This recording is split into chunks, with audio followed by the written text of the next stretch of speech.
Hello everyone, welcome to my channel. আজ আমরা এই ভিডিওতে জানব ইন্ড এর বাংলা অর্থ কী।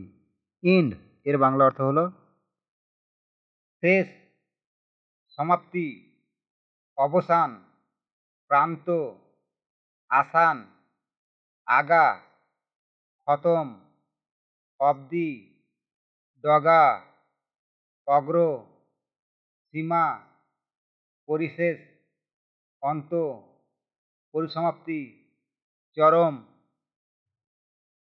অঙ্কুর, উপসংহার, নির্বাণ, পার্শ্ব, মাথা, পরিণাম, লক্ষ্য, নিকাশ, টুকরা, আখের, ধ্বংস, কুল, কোটি, স্তূপা।